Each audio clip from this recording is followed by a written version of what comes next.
I imagine you think we're all done with interpolation. After all, we studied how Lagrange did it, and he gave us methods to do linear interpolation, quadratic interpolation, cubic interpolation, and really any polynomial interpolation you'd like to do. So what more is there? Well, there isn't actually. There really is only one way to do polynomial interpolation, and you always get the same polynomial no matter how you do it. But Newton still got off on a different start, and his method will seem like it has to be different. So let's see how he did it. Let's move on into a concept which I like to call leapfrogging. You're not going to find that term in your book. You're not going to find it in any of Newton's literature, but I kind of like it, so we'll see if we can't use it to explain what Newton tried to do. You're going to assume that you have some nth order polynomial that you're working with. We're not going to say a lot about it. Its coefficients are going to be unknown, so we'll just give them names, and we'll call the whole polynomial p sub n of x. Now this polynomial that we've just created is going to be used for interpolation. We're going to consider a constant c. We don't know what that constant c is, and we're going to create it in this manner. We're going to take the previous polynomial that someone gave us, and to that polynomial, we are going to add a second polynomial that looks like the one on the right. It's going to be a constant times deviations from x of all of these fixed points that we were using for interpolation back in the Lagrange method. Let's take a look at the order of this polynomial. We have x occurring in a multiplicative fashion n plus 1 times. There are n plus 1 of these fixed values that we're subtracting from x, and therefore there must be n of the multiplications. That means the highest order term will be x to the n plus 1, and therefore we have a polynomial of degree n plus 1 being added to a polynomial of degree n. Now that was a lot of words. Didn't seem like I said much, but hang in there with me and let's see where this is going. There's a couple of observations of interest. We've already covered the first one, and that is that it's a degree of n plus 1. The second one is that you get the same result with this new polynomial as you got with the old polynomial, provided you limit x to be one of the fixed values that you already have. Suppose you were interested in evaluating this new polynomial at x0. What would it be? Well, it would be p sub n of x0, whatever that is, plus c times x0 minus x0 times a bunch of other stuff. Well, we know that x0 minus x0 is 0, and 0 times anything is 0, which means if you evaluate this entire new polynomial at x0, the entire right term goes away, and you get p sub n of x0. Okay, that's good for x0. How about x1? Well, let's evaluate this entire polynomial at x1. So plug an x1 in here in the argument of p sub n, and plug it in for x. We'll get x1 minus x0.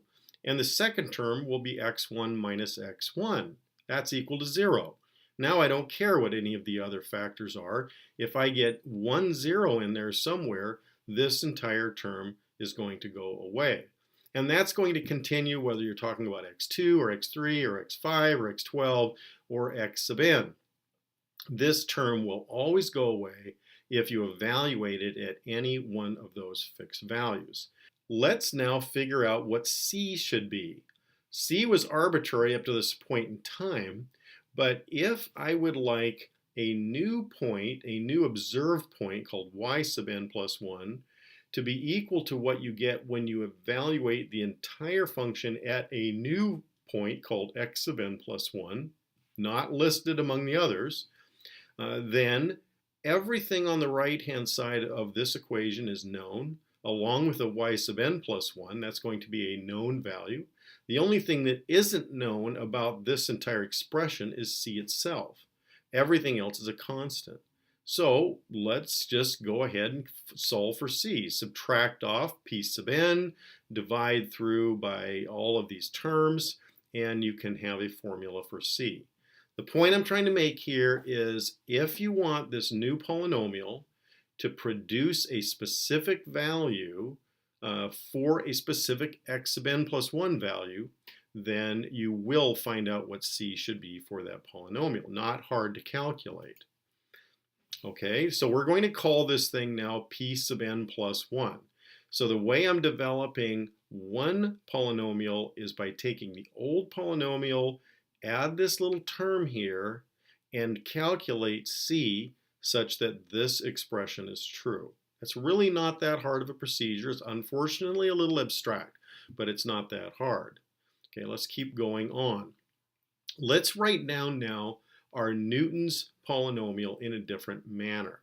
There's lots of ways you can write down polynomials. You could write them down with just simple powers, or you can write them down as deviations from fixed points.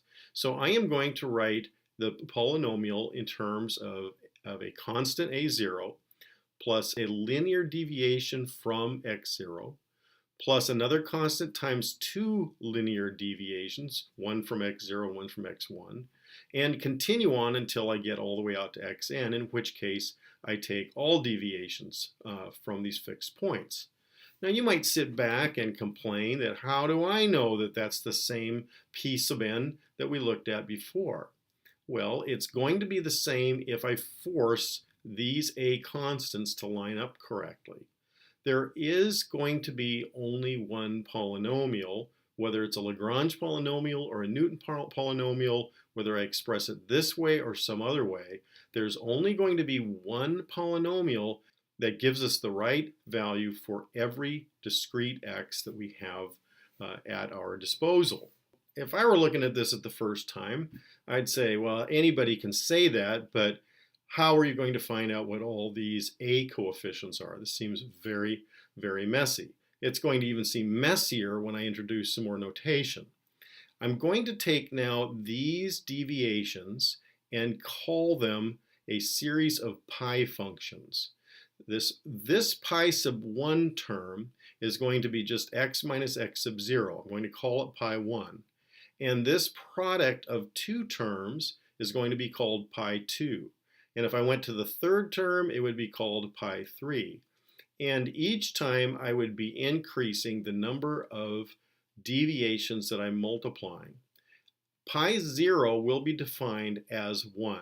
So that will become just a definitional function, and it works nicely because 1 times a0 is a0.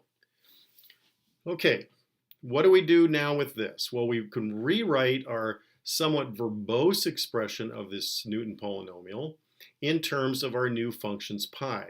There is no difference between this sum and the sum that I've written above. Check it later tonight, but it's exactly the same thing. Okay, so we're going to call this the Newton form. Let's now suppose we have a table of data that we would like to use to develop a specific Newton polynomial. So here's my x0, x1, all the way up to x sub n. And I have some y values, y0, y1, all the way up to yn. And we're making it more complicated by calling it f of x0 and f of x1, but it's the same thing. And we have our formula that we have them from the previous page, but we will use p sub n to approximate some unknown function, the function being tabled here in discrete points. How could we find out what these constants are? Well, it turns out to be really easy, surprisingly easy. Let's start off with just the very first term. Let's say I want a polynomial that will predict for x0 what f of x0 is. Okay, so we want to equate the observed value or the given value of f of x0 with the 0th order polynomial. Well, I need to use my formula. The formula says I sum up from k equals 0 to n of my pi functions multiplied by a coefficient. But n is 0 in this case, so I'm just summing from 0 to 0, which is why I have this term here. Which really means there's no summing going on at all. There's just one term, a0 pi 0 of x0. Well, we know that pi 0 of anything is equal to 1, so this term goes away, and all I have left is A0. Well, that's convenient because now I discover that A0 is equal to f of x0, the first tabled value. Okay, that's not too hard. So I know what my A0 is. I've still got A1 and A2 and A3 to figure out and so forth, but at least I've got the first one. Well, maybe I'm on a roll. We could use P1 as a predictor of f of x1. So let's choose, because we can choose these polynomials to be used however we want. I'm going to choose to use P1 of x1 to be equal to the tabled value f of x1. So let's do that. We'll take f of x1 will be equal to P1 of x1, and I'll apply my formula for P1, n equals 1, which means I'm summing from k equals 0 to 1 of these functions. That's why I have k equals to 0 to 1 here. And if I plug that in, I get A0 times pi 0 of x1. Well, pi 0 of anything is 1, so this turns back into A0 again, plus A1 times pi 1. Well, pi 1 is x1 minus x0 if you evaluate it at x1. Well, I know f of x1. I know A0 from my last iteration. I don't know A1 yet, but I do know x1 and x0 because they are in my table. So I should be able to solve this for A1, and now I know A1 as well. What is A1? Well, it'll be f of x1 minus A0 divided by x1 minus x0, and that gives me A1. Let's try the same method again.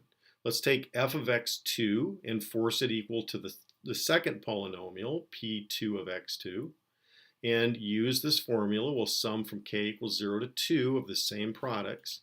See where we go with that. Well, the A0 terms by itself because pi 0 is always 1.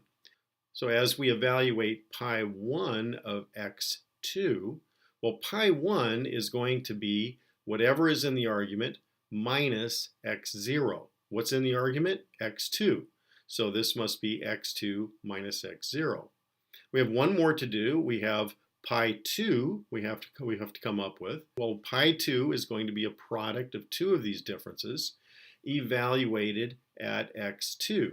So we'll have to take x2 minus x0 and x2 minus x1. We know what f of x2 is. We know A0 from the first iteration. We know A1. We know all our subscripted x values because those are our data table values on the first line.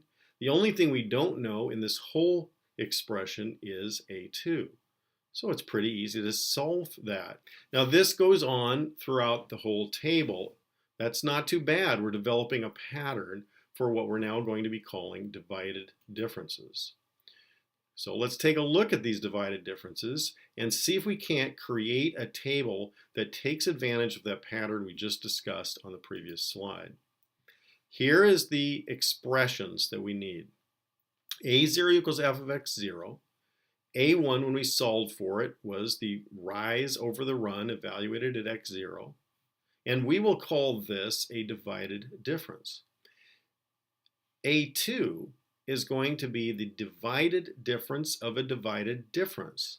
It seems like it would make more sense if I named A1 a first order divided difference and A2 a second order divided difference, and then make use of what I've calculated here in forming the next divided difference in terms of the variables in which it is involved. That will be easier, but I'm going to have to give these a name. And on the next slide, you'll see I'm calling them delta. And the deltas will be subscripted in terms of the values that are actually used in the divided difference. So this will be a delta involving x1 and x2. This is going to be a delta involving x1 and x0. And the entire second order divided difference will be subscripted with x0, x1, and x2. Look a little cluttered, but I'm just preparing you for how the notation is going to work.